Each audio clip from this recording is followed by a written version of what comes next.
Do you want to learn more on how to put money to work in regenerative food and agriculture? Follow our video course via investinginregenerativeagriculture.com/course or in the links below. Now, on to the podcast. This is a check-in interview with Thomas Rippel, where we discuss crowdfunding, stablecoins, pensions for farmers, food pensions for city folks, and land ownership, plus so much more. Welcome to another episode of Investing in Regenerative Agriculture, investing as if the planet mattered, a podcast show where I talk to the pioneers in the regenerative food and agriculture space to learn more on how to put our money to work to regenerate soil, people, local communities, and ecosystems while making an appropriate and fair return. Why my focus on soil and regeneration? Because so many of the pressing issues we face today have their roots in how we treat our land, grow our food, and what we eat. And it's time that we, as investors, big and small, and consumers, start paying much more attention to the dirt/soil underneath our feet. In March last year, we launched our Patreon community to make it easy for fans to support our work, and so many of you have joined as a member. We've launched different types of benefits, exclusive content, Q&A webinars with former guests, Ask Me Anything sessions, plus so much more to come in the future. For more information on the different tiers, benefits, and how to become a member, check patreon.com/regenerativeagriculture or find the link below. Thank you. Welcome to a new interview, and this time we have Thomas Rippel back on the show. He's looking to create new forms of land ownership and community capital. Last time I interviewed him was on March 30th, 2018, so it's definitely time to catch up. Welcome back, Thomas. Well, thanks for having me, Koen. So much has happened. I'm happy to tell you all about it.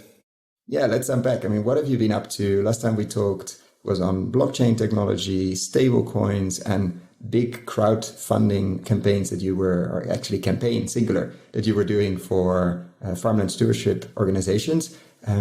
Where are you now as we're talking at the end of 2019 in December? Well, I'm still working on the same things, and we just made real strides in all those areas. So let me start off with that crowd investing that you mentioned. At that time, I was working for Kulturlandgenossenschaft in the capacity of this project, pilot project to raise capital for one farm to buy land. So let me just give a quick overview of what Kulturlandgenossenschaft does. So it's a cooperative where people can become members in the cooperative and buy shares. And the cooperative then takes that capital and buys land with farms. And I say with farms and not for farms because the cooperative makes a separate legal entity for each of the farms that the cooperative puts the capital into. And the farm also becomes a partner in that legal entity and actually the executive party in that legal entity. So what Kulturlandgenossenschaft does is they just put the capital in and have a veto right in that legal entity, which stipulates the conditions under which that land can be used. So that the land can only be used for organic agriculture, and the farm that is using the land has to have 10% of its total land area put aside for ecological use. And beyond that, the farm has to also engage in regional social activities. For example, community-supported farming, direct marketing of products, or working with disabled people, working with apprentices, working with school children, and so on. So as long as the farms fulfill those criteria, they can then use that land in perpetuity. So Kulturland is basically a tool for communities to come together, to pool their money in order to buy land long-term and secure it from speculation, which is the big issue right now, that land prices have risen dramatically every year. Last year, they went up 20%. In some areas, and farms that are producing food cannot afford to buy land anymore. So it's all speculative investment capital that is moving in and buying this land and then leasing it out to a lot of industrial monoculture farming, biogas, and so on. And then the diverse little farms, they cannot afford to buy the land, and oftentimes this is land that they have been leasing maybe for generations. And then when they lose this land, the existence of that farm is in jeopardy. Yeah, because they've also spent generations building that soil, and suddenly their soil is it's not, I mean, their soil between brackets is sold underneath them to some biogas operator, exactly, or biogas supplier. And so you're enabling with this tool to get the land, buy it, but then get it off the market. And as long as the farmer or the farmers or the team honors a certain set of principles, they're free to farm how they want to. Exactly. So as you say, it's a tool. So it's a decentralized organization. And this has been a wonderful process that Kulturlandgenossenschaft has actually gone through, where we have also redefined the vocabulary we're using. So we're not talking about a lease that the farms are paying for using this land, but rather a solidarity-based contribution, where we as an organization, of course, we accrue some costs for staff and so on, and then the farms which are taking advantage of the organization as a tool then pool the money together and contribute to covering those costs. So one of the farms that was in this situation where the owner of the land died, and then the heirs, they just wanted to sell the land to the highest bidder, that was Luzernenhof, and they needed to raise 900,000 euros to buy this land. And at the time, a very generous person made that capital available as a loan, with the condition that over a period of some years, the community would come together and pool their money and secure it long term. And the farm wasn't able to raise the necessary capital, which is when I joined that farm, and I had this idea of setting up a crowd investing campaign. And at the time, was incredibly successful. We talked just after that. I think you raised more than you actually asked for, so more than €1 million for, and we discussed it in the old interview, which I definitely link below. Let's say it wasn't on a monetary side of things. It wasn't an amazing investment for the people investing. Obviously, they got the land of the market, and they got to keep their farm going, and where they probably had their CSA, etc. But it wasn't an amazing return promised, and it was quite surprising, I think, to me, maybe also to you, that it went quite fast. Like, it raised that $1 million in almost record time on a very basic website that you had at the time. Yeah, that's right. It was, I think, to everyone quite surprising how well it went. And I think it just goes to show that there is a real shift in the consciousness in our entire society going on. And well, there is a lot of people who have money. Well, and also a lot of people who don't have a lot of money, who don't want to put their money leave it at the bank, where you don't know what's happening with that. You're not getting any interest at the bank either, right? So why not take that capital and make it available for something that actually has a positive impact? And so we cannot enable any kind of return or dividends from this, because that's something the farmer would have to pay. And then, that would put pressure on the land again and exploiting the land. So people who become members of the cooperative and buy shares, they can get their money back, of course, but with zero interest.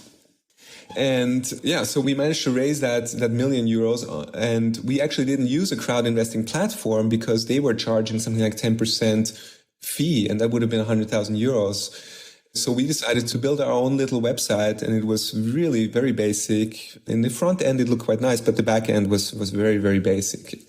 And after this campaign ran so successfully, we realized what a potential this concept really has, and that the necessary tools for it aren't out there yet. And we can't be working with commercial tools that are charging 10%. So we decided to pursue this further, me and the two other people who put together the initial website.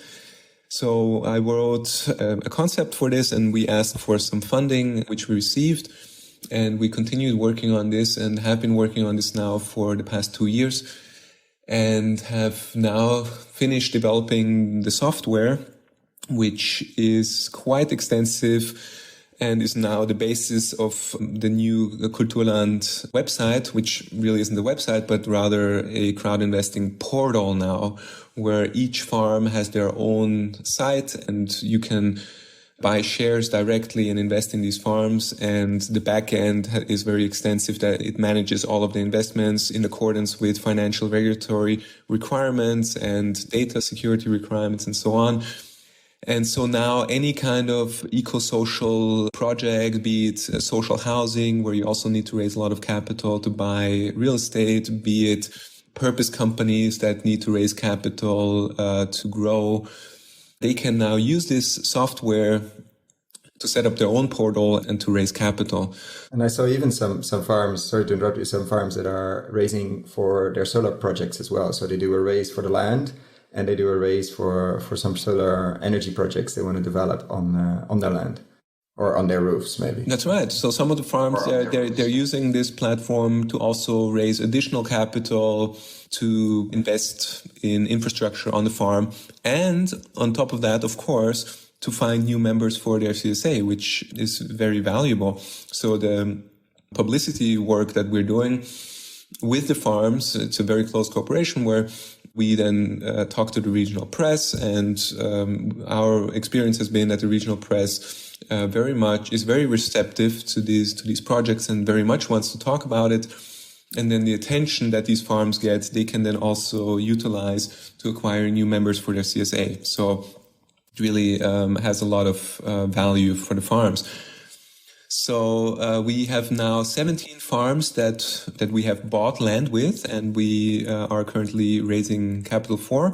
One of those farms, we have now raised more capital than was necessary, and all of the other farms are well on their way. Some of them almost completely funded, a lot of them more than halfway funded. So in total, we as an organization have raised 4 million or 3.5, almost 4 million euros. There is 570 members who have invested and 200 hectares of land that has been secured. And we're currently in talks with 20 farms actually to buy more land. And I think there's the potential here to really go in a very broad scale and make this tool, this infrastructure in terms of IT infrastructure, but also the legal infrastructure that we have created in terms of this legal entity that really neutralizes the ownership of land and dedicates it to this purpose. So this kind of steward ownership model of land where it cannot be sold and it has to be used in an eco-social way. I think this is something that a lot of farms, especially community-supported farms, will find very attractive. And actually more than half of the farms that we're working with are community-supported farms. And now we're also in close cooperation with the Association of Community-Supported Farms in Germany, which now for me builds the segue to the topic of cryptocurrencies and the project of Terrafina that we discussed last time, where that project under the label of Terrafina has been shelved. So the idea of Terrafina was to kind of issue a cryptocurrency kind of as a virtual, let's say, share in the organization. So like Kulturengenossenschaft issues shares in the cooperative and raises capital, the cryptocurrency would have had the same mechanism of raising capital, but the people who would invest their money through this cryptocurrency rather than shares in the cooperative would have a much more liquid investment. So you could actually use it as a currency. So it's like you're converting your euros to dollars or yen. You're converting your euros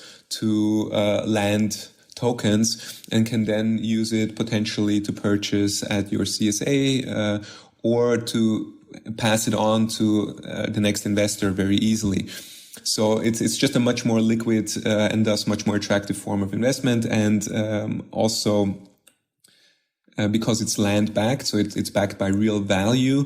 This cryptocurrency would be stable as opposed to a lot of other cryptocurrencies that are out there, like Bitcoin, that is very volatile. So then it would solve another problem, which is this question of stable value cryptocurrencies. So then it would be attractive to a whole new group of investors and would enable us to raise a lot of capital to buy more land. But this, I hear about coming, yeah. But unfortunately, the regulatory requirements and hurdles or the regulatory environment is not there yet to implement this in reality. And that's all right. This is a new technology and a lot of things need to be figured out.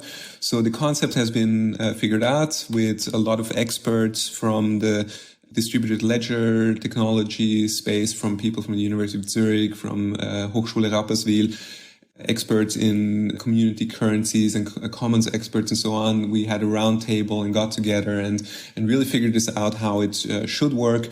And once the time is ready, we will want to go into implementing this. And connected to this, yeah? No, very exciting.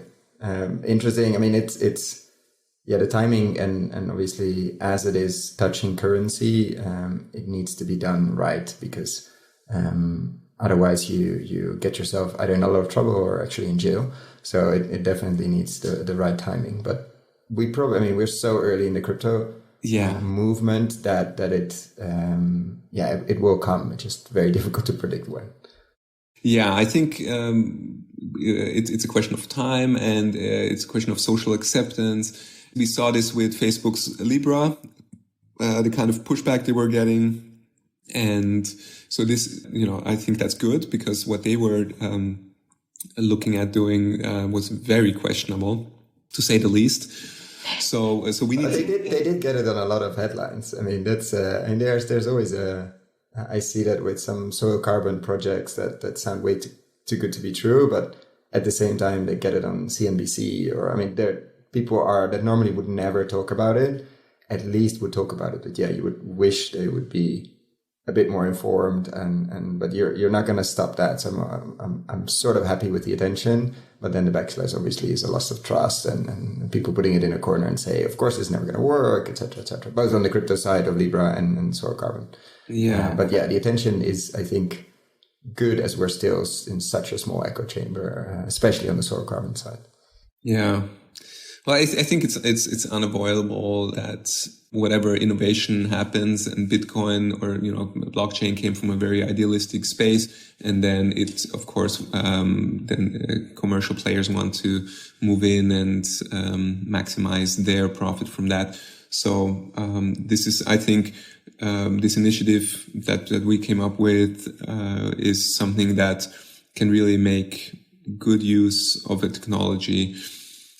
But it'll take time, and so this is where now I'm talking to a couple of PhD students who are very excited about this, who will look into this further. And connected to that, the question of community currencies, where my idea is, and we developed also with another farm, a concept where community-supported farms could issue their own community currency, and this doesn't even have to be blockchain-based. I mean, you don't need blockchain for that. It could just be a voucher. It could just be a voucher system.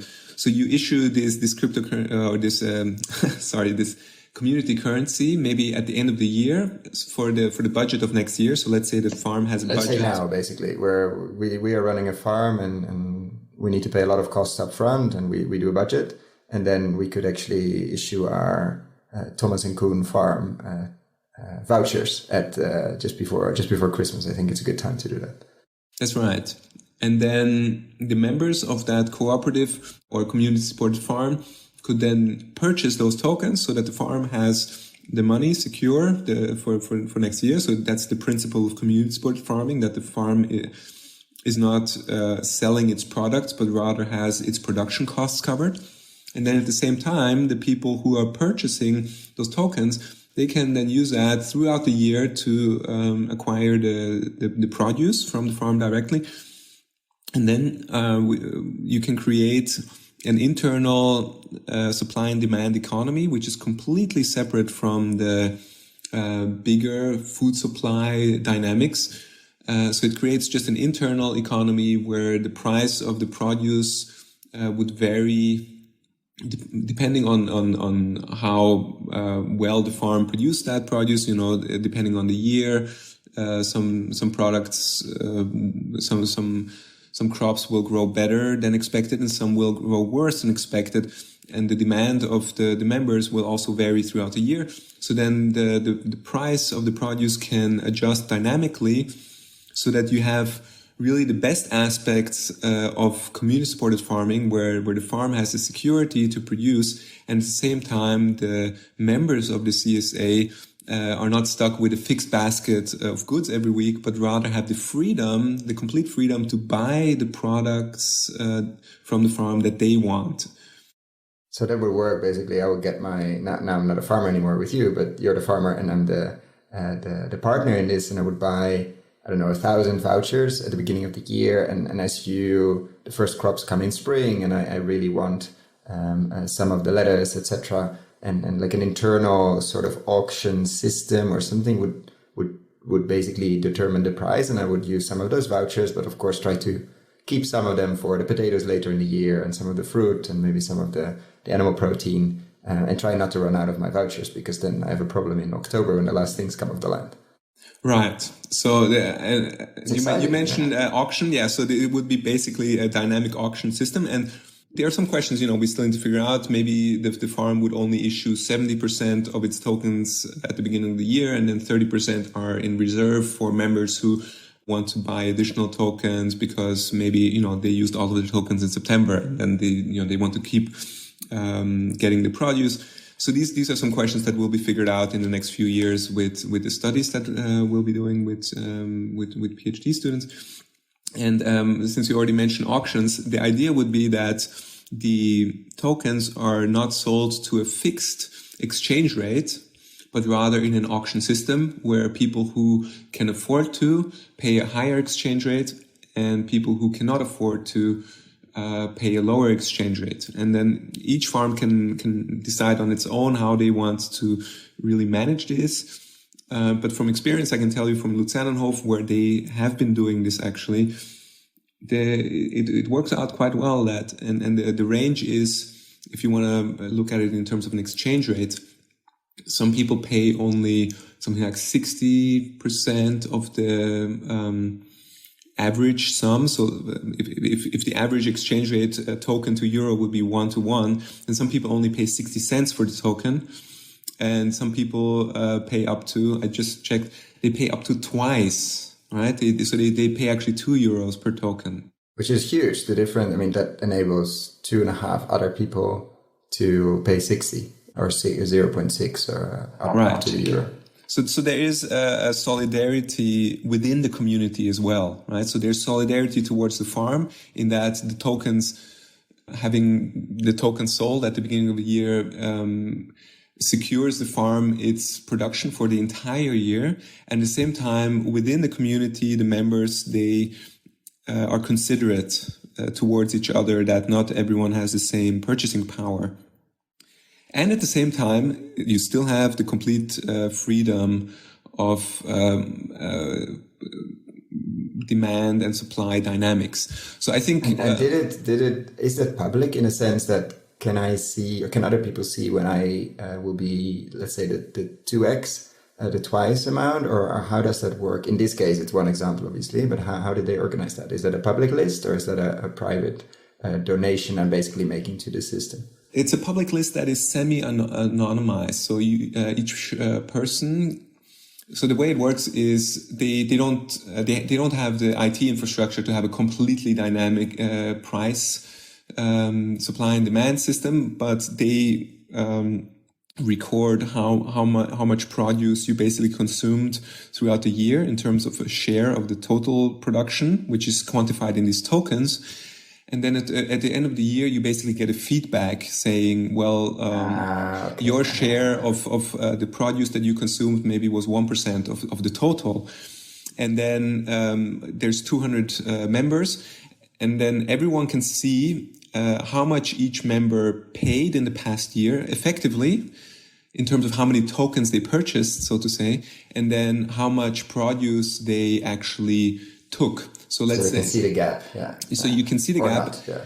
And then you can place a bid for how much you want to pay for next year, and you know best for yourself what how much your capacity financially is, and also whether maybe you want to reduce your consumption or increase it. Maybe you increased your household, or maybe somebody left the household, and so on. So it's completely up to you to actually place a bid for next year. And this is transparent to everyone. You don't see the name, but you see exactly how much was paid last year. You see how much was consumed last year, and you see how much basically the recommendation is for next year and how much is being bid for next year. Wow, yeah. So actually I wanted to go back a bit because you mentioned, and I can hear some of the investors almost think in the audience, great organic agriculture. What about the soil? What about soil building? And I think since we talked last time, and actually you have some experience in carbon credits based on soil, etc., that goes way back. What has changed? What is your vision? What is your work at the moment on then taking those farms and actually maybe adding some potential income streams to it, not just based on food, but actually based on some of the ecosystems they generate, and also focusing some of their energy on making the system even more complex, introducing trees, measuring their soil carbon, etc. Well, I'm really glad you mentioned it because this is something I'm just extremely passionate about, and I'm so happy about how things have been developing. So, as you said, my history with that goes way back. 7 years ago, I started a nonprofit with the vision of enabling CO2 offset certificates connected to soil fertility, and that was before the Paris Agreement. That was still at the time of the 1997 Kyoto Protocol. And there in the Kyoto Protocol, it was clearly stipulated explicitly that soil carbon cannot be, that soil carbon is not a stable form of sequestered carbon, and thus CO2 offset certificates cannot be issued for this. It was very explicit. And so the only way that this could have been done was in the voluntary CO2 offset market. And to be honest, 7 years ago, public consciousness with regards to the entire climate catastrophe that we're having was not where it is today. So much has happened in the past year. So I'm really excited that on the one hand, public awareness and consciousness has developed so much that now there's a real excitement about something like this.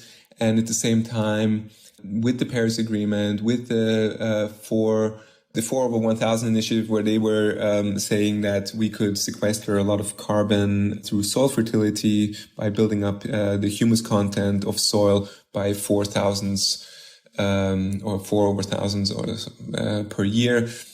So just now, a couple of months ago, the Soil Fertility Fund in Switzerland, which is an initiative of the Bio Stiftung Schweiz, which I have also worked for and did a research project with them and the University of St. Gallen, where we explored this CO2 offset market.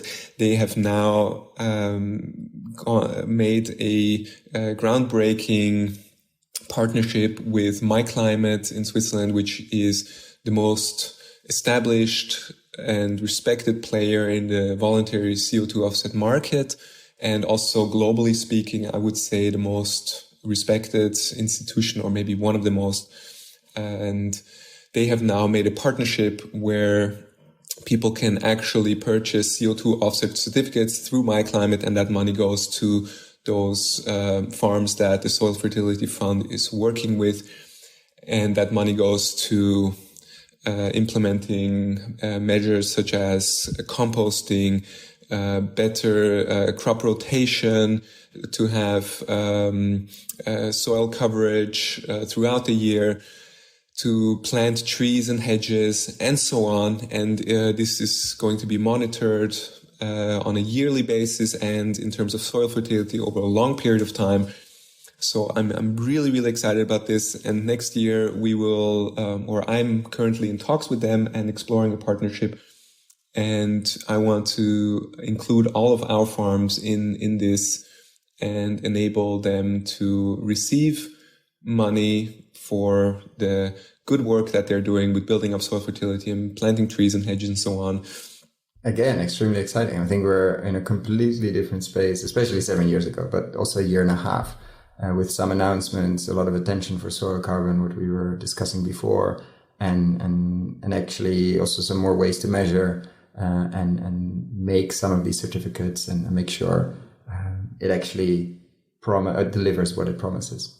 Yeah, we have really come a long way. So I'm just so glad that we can now move forward and play a pioneering role here, because me and the people I work with here have been working on this for many, many years. And so now that the time is right, we can really move ahead here at full speed. And I think that now that we as a private initiative show that these things are not only possible, but that citizens want this to happen, then it moves into the political space as well. And we have seen this in the past few months here in Germany, that as a consequence of the Fridays for Future protests, the government has decided on a climate action plan, which is completely insufficient. They decided to put a price on carbon of 10 euros per ton starting 2021 and increasing that price to 35 euros in the year of 2025. Switzerland has been much further ahead with this development, implementing a price on CO2 in 2008, starting with 10 euros or 10 francs per ton. And currently they are at 96 francs per ton, which is about 90 euros, and looking to increase that price until the end of the 2020s. So until 2030, that price should increase to 230 francs.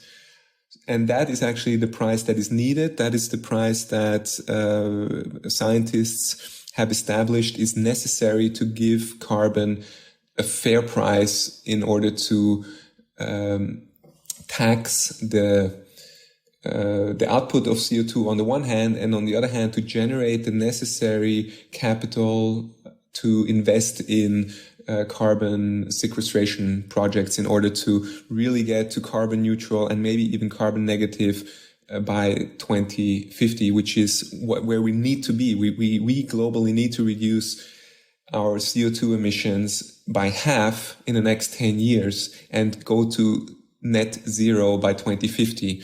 And if we don't manage that, we're going to be in big trouble. The recent report by the IPCC shows that 9 of the 15 tipping points, which is the Amazon forest, the permafrost in Siberia, and so on, that 9 of these tipping points have gone into motion. And if we don't act quickly, they will get out of hand. And so we need a price on carbon. We need to use market dynamics to redirect the capital in order to enable those regenerative projects to flourish. So we as Kulturgenossenschaft, we want to take a pioneering role here and set a fair price for carbon. And I would say we'll start at least 100 euros per ton. And all of anyone, private or any organization, can then take responsibility and say they will offset their CO2 footprint, and that money will go to regional farms that will build up soil fertility and plant trees and hedges and so on. It's extremely urgent, and at the same time, even 10 euros or $10 a ton for many farmers actually would already bring them to profitability instead of loss making at the moment. So it's extremely interesting, but at the same time, you see a lot of people waking up to that actually soil carbon, because of all the other benefits, is one of the easiest between brackets, although we should definitely pay them way more than 10. But to start that process, even smaller amounts, as the engine is heating up, basically is it's starting to go faster and faster, and we can do more and more acres and hectares. Even smaller amounts are already interesting. Of course, there's an annoying thing as a pioneer that you already have built so much soil carbon. Let at least hope, and there's less to gain, and maybe you need like soil carbon stationary credits or something. Not the building part, because a lot of the building part maybe has already been done, and the ones that have been mostly depleting have the biggest potential here. But that's, I think, from a global perspective, that doesn't really matter, because we need to store as much as possible and in as many places as possible. And I think it ties nicely to a question I like to ask, and I didn't ask yet when we had our first interview, is what if you would wake up tomorrow and you're the head of a big investment fund, and let's put a crazy amount of money on that, like let's say $1 billion or €1 billion.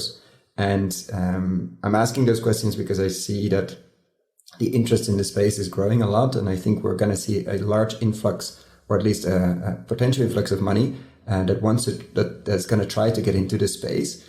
And so I'm asking pioneers in the space like yourself, like what would you do if you were put in that position to build up, let's say, a diversified portfolio, an investment portfolio? Obviously, you can do some grants out of it, but primarily an investment portfolio with a large amount of money. In this case, a one with 9 zeros. What would your first days look like?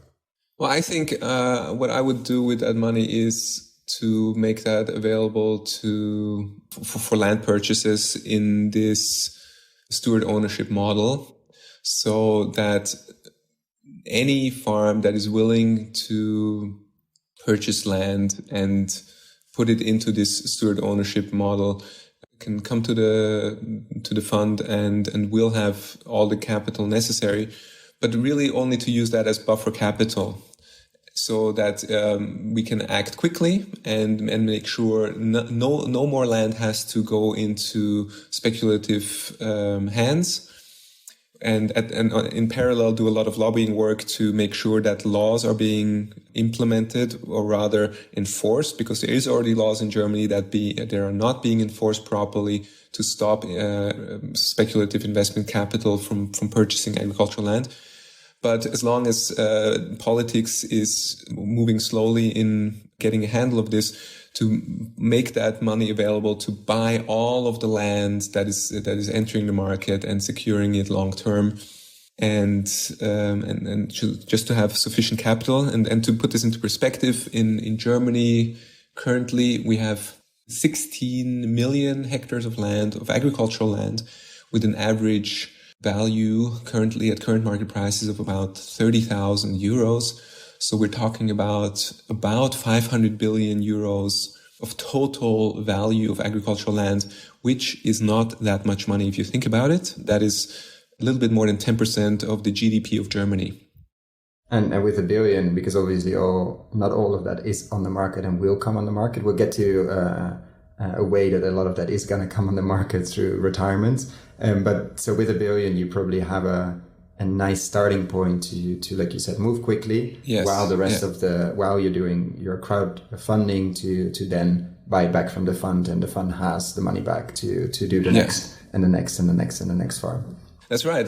So not a lot of land is actually being sold. So most of the land still gets passed on in terms of inheritances, and land that is being sold represents only 0.5% of the total land per year. So we're talking about 2.5 billion euros per year that is actually exchanging hands in the entire agricultural land market. So with €1 billion, you could really, really do a lot. I will tell everybody that's listening if they have it in their back pocket. All right. But definitely think about it. And actually, we made a nice bridge to something that we don't discuss very often in this podcast. Sometimes we touch upon it on when we discuss the age of the average farmer around the world. But that's pensions. Tell us a bit about what you're working on in terms of pensions, in this case specifically for farmers, and then we'll touch up on pensions for city folks. All right. Yeah, great that you bring that up because we have now ventured into a new area as Kulturlandgenossenschaft. Now that the foundation of this organization is so solid, we have decided we can take on this pension question, so that farmers who don't have heirs that want to take over the farm, so children, either they don't have children or they have children who have decided not to take over the farm, and the farmer who has stewarded this farm, the animals, the land, the hedges and trees, the entire ecosystem of the farm for his entire life, who is deeply, deeply connected to this farm. And actually, I like to call a farm its own organism. So each farm is its own being. And there's a lot of farmers who are so deeply connected to this farm as a being that they want to pass it on to the next good stewards. And that is very, very difficult because that's connected to the question of, well, how can the farmer who passes on this farm at the same time be able to retire, so get the necessary money, and at the same time not put financial pressure on the people who are taking it over so that they don't have to exploit it. So what we have done in order to enable this is that we have created a separate nonprofit foundation, which is a part of our cooperative as an organ of our organization, so that we go into a dialogue with farmers. And to give you a specific example, we're talking to one farmer who has this farm with 70 hectares of land and buildings and machinery and so on, with a value of 2.5 million euros. And he has calculated for himself that he needs 150,000 euros up front in order to purchase himself a little house in the countryside. And then he would like to have 2,200 euros per month for his living costs for the rest of his life. And so he's 65 years old currently. And according to the statistics, he will live on average 20 years. So if you calculate 2,200 euros over a period of 20 years, it's about 500,000. So what he's asking for is 650,000 euros rather than 2.5 million. So we can enable that in that we have a community that pulls their money together. So we can pay him this upfront money and then pay him the 2,200 euros per month, which comes from the money that the community pays, and that includes the farms who pool the money every year to cover the costs of operating the Kulturlandgenossenschaft. And then we are able to then pass on the farm as a whole, rather than just purchasing land. We can then pass on the farm as a whole to the next generation. So the way we've set it up is that we will put the land into this separate legal entity that I've discussed before, and the buildings we actually sell to the new farmers, but under the condition that it is tied to actually farming the land. So they get the buildings for very, very cheap, basically for free or very, very cheap, very reasonable price. And they can live there, they can use the stables and so on, as long as they farm that land.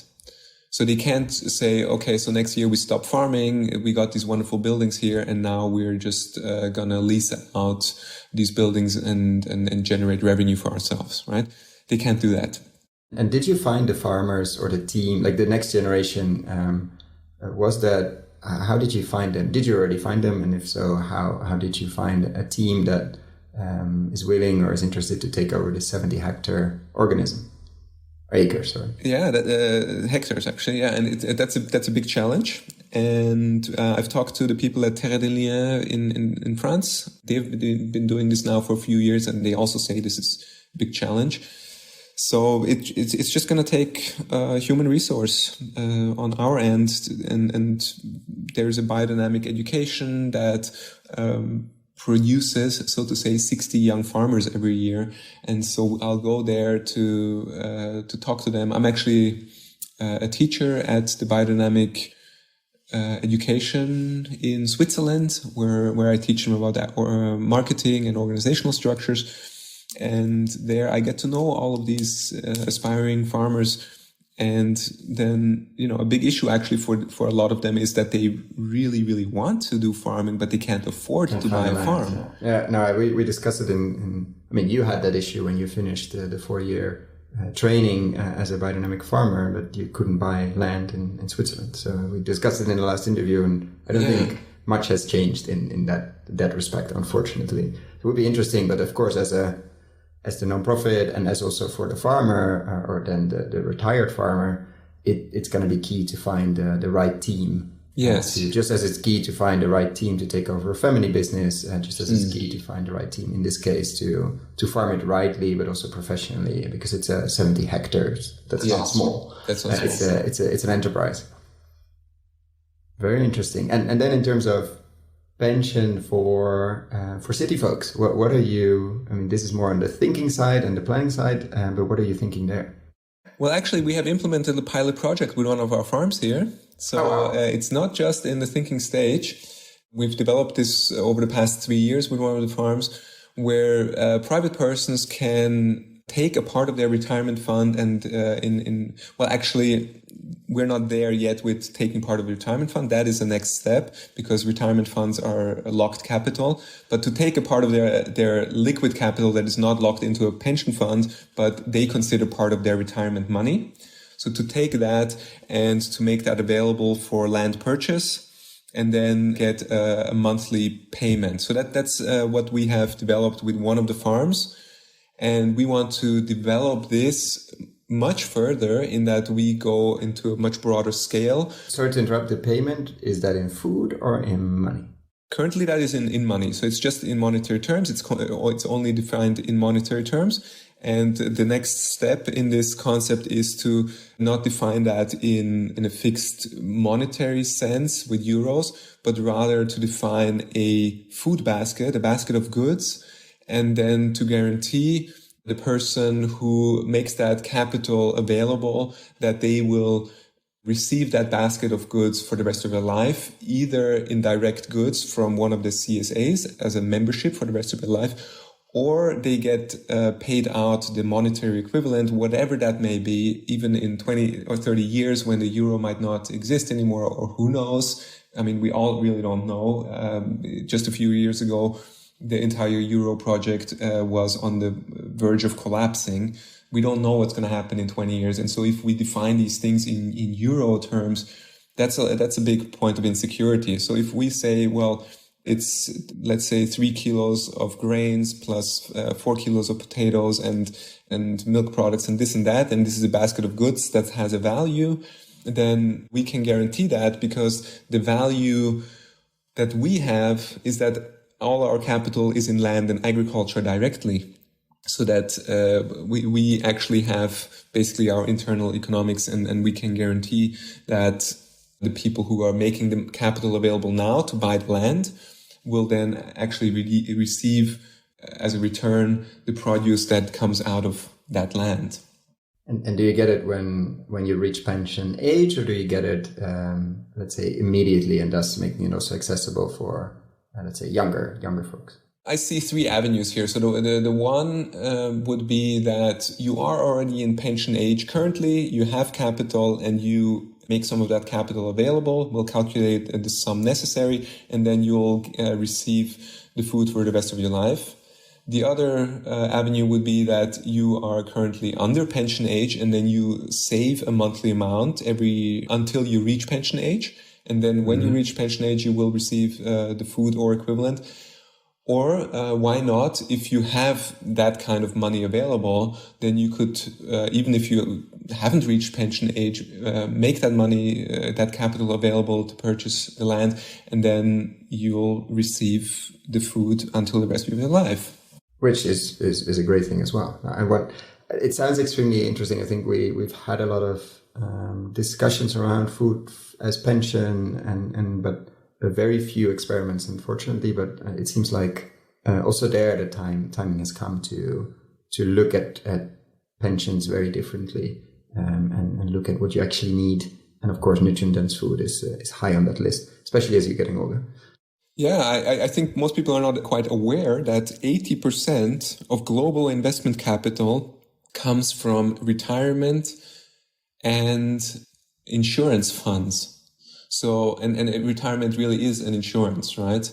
So there's a lot of money available. Yeah. So there's a lot of money there and most of that money is investing on purely extractive mechanisms, right? So we collectively are putting our money towards destroying this planet. And, we talk about a few evil investors or whatever and get very worked up about that. But actually most of the money is our collective money.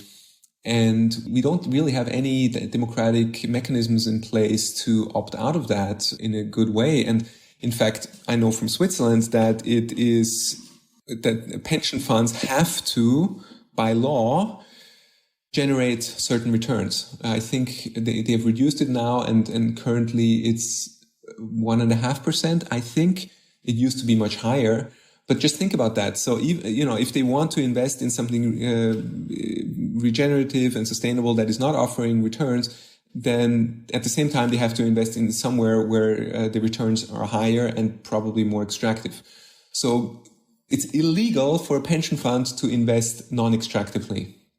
And it's very, and I think there's going to be, I would definitely put part of the 1 billion as an advisor to you as a fund manager of that 1 billion into specific lobbying on the insurance and the pension system and model, as they sit on so much cash that has to be returned in many years down the road. But obviously part of that could be or should be coming in useful things, because we don't know what kind of monetary system we'll be living in 20 years, or what kind of climate, honestly.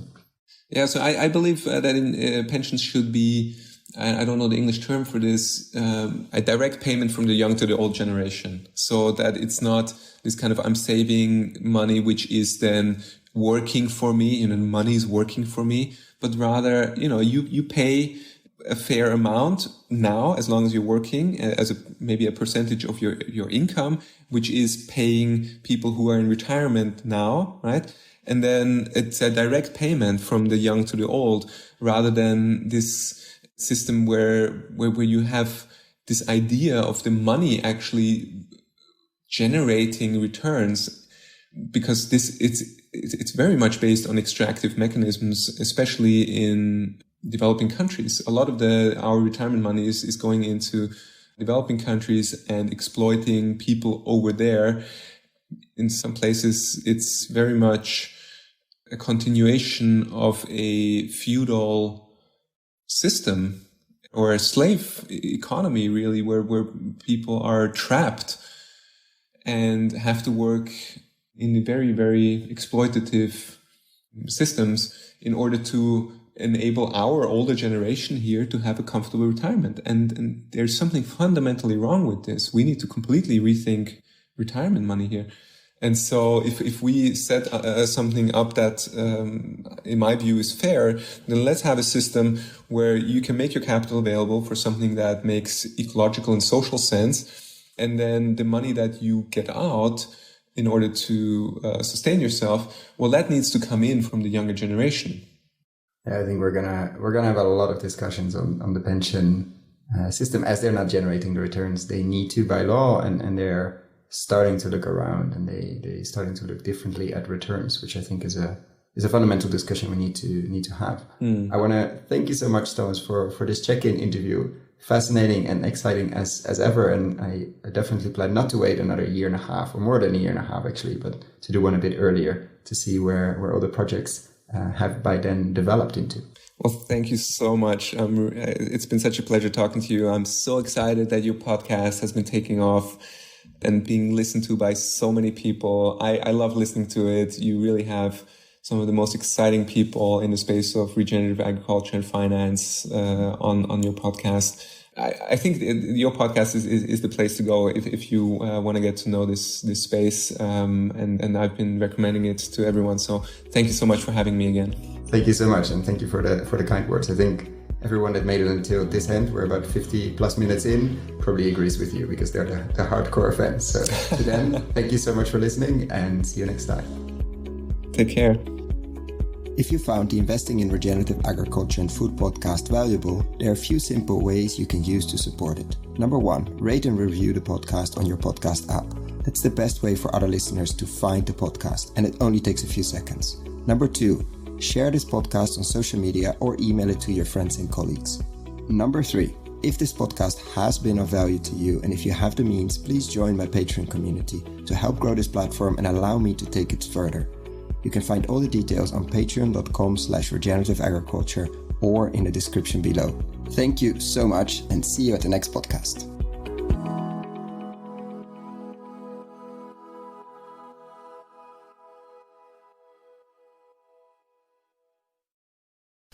Dear friends of the podcast, I'm super excited to share with you the online video course Investing in Regenerative Agriculture and Food. how to put money to work in regenerating soils at scale and growing a lot of tasty food while doing it. Why are we doing this course? After 100 interviews and more than 100 hours of audio asking the question how to put money to work in regenerating soils, and have been following the space since 2011 and recording these podcasts since 2016, we thought it was time to share our lessons learned. What have we seen in the space over the last years? How have we built our decision-making framework? What to focus on with the podcast? How have we picked interviewees? And what questions should you ask? What is happening in the space? What should you read? What should you listen? What should you watch?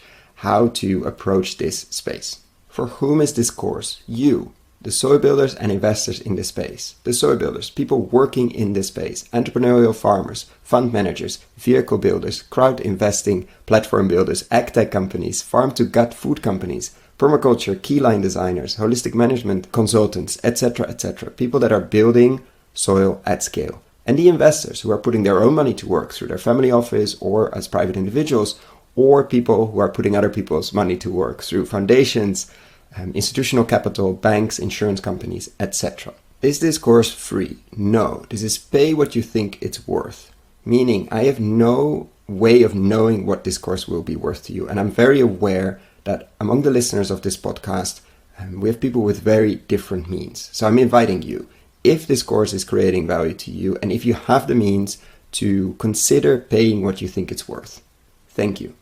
So what is this course? It's currently a series of 17 videos, mostly ranging from 10 to 15 minutes, plus PDF slides, so you don't have to ride along. We're going to look into why invest in regenerative agriculture and why extractive agriculture is so risky, how to invest, what kind of frameworks you could and I think should build, what to invest in, what kind of co-investors you could find, or what kind of investors you could find if you're a soil builder. Every lesson will have a digging deeper part where I will share what kind of reports, what kind of interviews, what kind of videos you can look into if you want to dig deeper. We're going to look at nutrient density, landscape design, and a lot more. So what is it not? It's not a list of investable deals. Unfortunately, that doesn't exist in this world. We're really at the beginning of the regenerative agriculture and food revolution. It's also not investment advice. Before making any investment, please find professional investment advice. So get ready, get a cup of coffee, a cup of tea, or whatever you're drinking, click on the link below, sign up, and I'm really looking forward to your feedback.